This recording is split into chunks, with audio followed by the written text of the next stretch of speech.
नमस्कार. आपण राज्यसेवा पूर्व परीक्षेचे PYQ बघत आहोत. सायन्समध्ये पण अणुऊर्जा. तर अणुऊर्जा या टॉपिकवर 2012ला आलेला प्रश्न आपण यापूर्वी बघितला.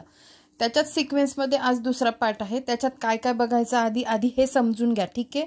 हे लिहिलेले जे आहे याच्यातूनच मी तुम्हाला सांगणार आहे. फक्त तुम्हाला समजेल ह्या भाषेत सांगते. तर बघा, सगळ्यात महत्त्वाचा पॉईंट काय असतो बघा.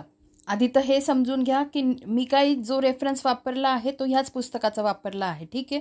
तर मग ह्या पुस्तकानुसार पुस्तक कोणाचं आहे? आदरणीय प्रवीण चोरमोले सरांचं.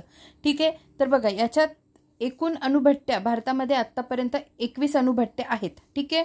त्यानंतर हे रिसेंटचंच पुस्तक आहे, याच वर्षीचं रिसेंटचं आलेलं आहे. ठीक आहे. याच्यात 21 अणुभट्ट्या दिलेल्या आहेत. तर मग त्याचंच डिव्हायडेशनचा हा इथे चार्ट आहे. आता याच्यात मेन पाठ काय करायचं आहे? जोड्या लावासाठी हे विचारू शकता.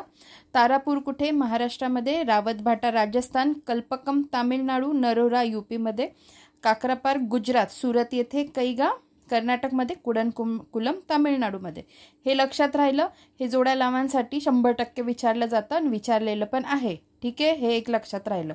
त्याच्यानंतर 3 देश लक्षात ठेवायचे. एक कॅनडा, दुसरा अमेरिका आणि तिसरा रशिया. तर बघा, कॅनडामध्ये ज्या काही PHWRs म्हणजे प्रेशराइज्ड हेवी वॉटर रिॲक्टर्स याच्यापैकी ज्या पहिल्या 2 होत्या अणुभट्ट्या, ज्या रावतभाटा राजस्थान येथे चालू करण्यात आल्या, त्या कॅनडाच्या मदतीने चालू करण्यात आल्या. हे एक लक्षात ठेवा. नंतर अमेरिकेचा उल्लेख कुठे आहे? जी पहिली सुरुवातीला 1969मध्ये तारापूर येथे बॉइलिंग वॉटर रिॲक्टर्सची निर्मिती अमेरिकेच्या मदतीने करण्यात आली. आणि रशियाचा उल्लेख कुठे आहे? जी 21वी कुडनकुलम येथे अणुभट्टी चालू करण्यात आली.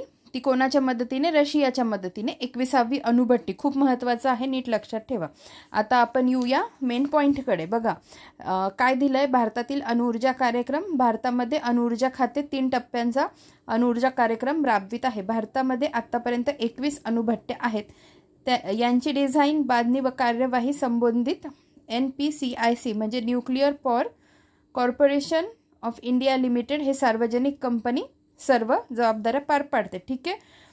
तर बघा, दुसरी महत्त्वाची गोष्ट काय लक्षात ठेवाल तर सर्वात जास्त अणुऊर्जा तारापूर येथून 1400 मेगावॉट निर्माण केली जाते. तर सर्वात जास्त क्षमतेची अणुऊर्जा तारापूर येथेच म्हणजे 500 येथेच आहे.